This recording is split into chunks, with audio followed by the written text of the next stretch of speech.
ಕಾಂಗ್ರೆಸ್ ಸರ್ಕಾರ ರಾಜ್ಯದಲ್ಲಿ ಅಧಿಕಾರಕ್ಕೆ ಬಂದಾಗಿನಿಂದಲೂ ಕೂಡ ಕುರ್ಚಿ ಕದನ ನಡೆಯುತ್ತಲೇ ಇದೆ. ಸಿಎಂ ಡಿಸಿಎಂ ಬಳಿಕ ಕೆಪಿಸಿಸಿ ಅಧ್ಯಕ್ಷರ ಬದಲಾವಣೆಯ ಕೂಗು ಕೈ ಅಂಗಳ ತಲುಪಿದೆ. ಇದರ ಬೆನ್ನಿಗೆ ಡಿಕೆ ಶಿವಕುಮಾರ್ ಪದಾಧಿಕಾರಿಗಳ ಸಭೆ ನಡೆಸಿ ಶಕ್ತಿ ಪ್ರದರ್ಶನಕ್ಕೆ ಮುಂದಾಗಿದ್ದಾರೆ. ಈ ಕುರಿತ ರಿಪೋರ್ಟ್ ಇಲ್ಲಿದೆ. ಸಿಎಂ ಡಿಸಿಎಂ ಬಳಿಕ ಕೆಪಿಸಿಸಿ ಪಟ್ಟಕ್ಕೆ ಚಟಾಪಟಿ. ಕೆಪಿಸಿಸಿ ಅಧ್ಯಕ್ಷ ಸ್ಥಾನ ಬಿಡಲ್ಲ ಅಂದ್ರ ಡಿಕೆಶಿ. ಕಾಂಗ್ರೆಸ್ನಲ್ಲಿ ಕುರ್ಚಿ ಕದನ ಜೋರಾಗಿದೆ. ಸಿಎಂ ಡಿಸಿಎಂ ಬಳಿಕ ಇದೀಗ ಕೆಪಿಸಿಸಿ ಸ್ಥಾನಕ್ಕೂ ಜಟಾಪಟಿ ಜೋರಾಗಿದೆ. ಕೆಪಿಸಿಸಿ ಅಧ್ಯಕ್ಷರ ಬದಲಾವಣೆಗೆ ಕಾಂಗ್ರೆಸ್ ಹೈಕಮಾಂಡ್ ಒಲವು ತೋರಿಸಿರೋ ಬೆನ್ನಲ್ಲೇ ಆಪ್ತರಿಗೆ ಅಧ್ಯಕ್ಷ ಸ್ಥಾನ ಕೊಡಿಸೋಕೆ CM plan ಮಾಡ್ತಿದ್ದಾರಂತೆ.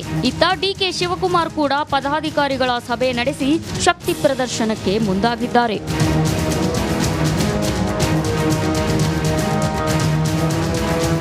DCM DK Shivakumar ಪದಾಧಿಕಾರಿಗಳ ಸಭೆ ನಡೆಸಿದ್ರು. ರೆಬಲ್ ಶಾಸಕರಿಗೆ ಡಿಕೆಶಿ ಓಪನ್ ಆಗಿ ವಾರ್ನ್ ಮಾಡಿದ್ದಾರೆ. ಪಕ್ಷ ಬಲಪಡಿಸುವ ನಿಟ್ಟಿನಲ್ಲಿ ಪದಾಧಿಕಾರಿಗಳಿಗೆ ಸೂಚನೆ ಕೊಟ್ಟಿದ್ದು ಹೊಸ ಟಾಸ್ಕ್ ನೀಡಲಾಗಿದೆ. ವಾರಕ್ಕೆ 2-3 ಬಾರಿಯಾದ್ರೂ ಕ್ಷೇತ್ರಗಳಿಗೆ ಹೋಗಬೇಕು ಅಂತ ಡಿಕೆಶಿ ಖಡಕ್ ಸಂದೇಶ ಕೊಟ್ಟಿದ್ದಾರೆ. ಪ್ರತಿ ವಾರಕ್ಕೆ ಅಟ್ಲೀಸ್ಟ್ 2-3 ದಿನ ಆದ್ರೂ ಕೂಡ ನೀವು ಆ ಕ್ಷೇತ್ರಗಳಲ್ಲಿ ಹೋಗಿ ಡಿವೋಟ್ ಮಾಡಬೇಕು. ಇದನ್ನ ಕೇಡರ್ ಬೇಸ್ ಪಾರ್ಟಿಯಾಗಿ ಪರಿವರ್ತನೆ ಆಗಬೇಕು. ಕಾಂಗ್ರೆಸ್ ಕುಟುಂಬ ಅಂತ ಹೇಳಿ ಒಂದು ಹೊಸ ಪ್ರತಿಯೊಂದು ಬೂತ್ನಲ್ಲೂ ಒಂದು ಕುಟುಂಬ ಅಂತೇಳಿ ಒಂದು ರಚನೆ ಮಾಡಬೇಕು ಅಂತೇಳಿ ಅವರಿಗೆ ಒಂದು ಸಂದೇಶವನ್ನು ಕೊಟ್ಟಿದ್ದೇವೆ. ಇನ್ನು ಡಿಕೆಶಿ ಪರ ಆರ್.ವಿ. ದೇಶಪಾಂಡೆ ಬ್ಯಾಟ್ ಬೀಸಿದ್ದಾರೆ. ಕೆಪಿಸಿಸಿ ಅಧ್ಯಕ್ಷರಾಗಿ ಡಿಕೆಶಿ ಅವರೇ ಮುಂದುವರಿಬೇಕು. ಇದರ ಬಗ್ಗೆ ಹೈಕಮಾಂಡ್ ತೀರ್ಮಾನ ತೆಗೆದುಕೊಳ್ಳಲಿದೆ ಅಂತ ಹೇಳಿದ್ರು.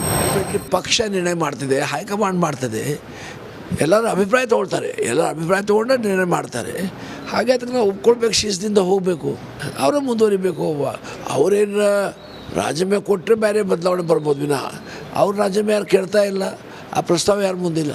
ಒಟ್ನಲ್ಲಿ ಕೆಪಿಸಿಸಿ ಅಧ್ಯಕ್ಷ ಸ್ಥಾನದ ಮೇಲೆ ಸಿದ್ದು ಬಾಣ ಕಣ್ಣಿಟ್ಟಿದ್ರೆ ಇತ್ತ ಡಿಕೆ ಶಿವಕುಮಾರ್ ಪದಾಧಿಕಾರಿಗಳ ಸಭೆ ನಡೆಸೋ ಮೂಲಕ ಡಿಸಿಎಂ ಪಟ್ಟ ತಂದೆ ಅಂತ ಪರೋಕ್ಷವಾಗಿ ಟಾಂಗ್ ಕೊಟ್ಟಂತಿದೆ.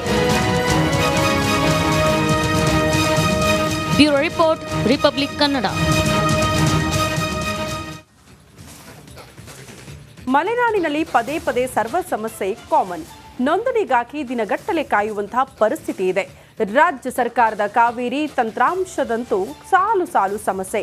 ಗೊಂದಲ ನಿವಾರಿಸಬೇಕಾದ ಅಧಿಕಾರಿಗಳು ಕೈಚೆಲ್ಲಿ ಕುಳಿತಿದ್ದಾರೆ. ಈ ಕುರಿತ ರಿಪೋರ್ಟ್ ಇಲ್ಲಿದೆ.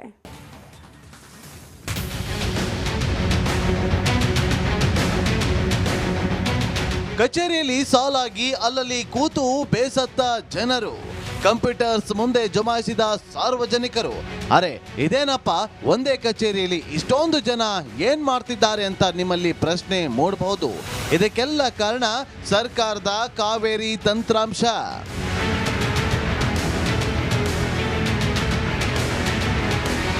ಶಿವಮೊಗ್ಗದ ಸಬ್ ರಿಜಿಸ್ಟ್ರಾರ್ ಕಚೇರಿಯಲ್ಲಿ ನೋಂದಣಿ ಪ್ರಕ್ರಿಯೆ ಸರಳವಾಗಿಸಲು ಮೇಲ್ದರ್ಜೆಗೇರಿಸಿದ ಕಾವೇರಿ 2.0 ತಂತ್ರಾಂಶ ಬಳಸಿಕೊಳ್ಳಲಾಗ್ತಾ ಇದೆ. ಆದರೂ ತಾಂತ್ರಿಕ ಸಮಸ್ಯೆಗೆ ಪರಿಹಾರವೇ ಸಿಕ್ಕಿಲ್ಲ. ಸರ್ವರ್ ಬ್ಯುಸಿ ಎಂಬ ಸಂದೇಶ ಬರ್ತಾ ಇದ್ದು ನೋಂದಣಿಗೆ ಹೋದವರು ವಿನಾಕಾರಣ ಕಾಯುವಂತಹ ಪರಿಸ್ಥಿತಿ ನಿರ್ಮಾಣವಾಗಿದೆ. ಸರ್, ನಾನು ಒಂದು ವಾರದಿಂದ ಇ.ಸಿ ಒಂದು ಅಪ್ಲೈ ಮಾಡಿದ್ದೆ, ಮತ್ತು ಶೇಲ್ಡಿಡ್ ಒಂದು ಫಾರಮ್ ಕೂಡ ಅಪ್ಲೈ ಮಾಡಿದ್ದೆ.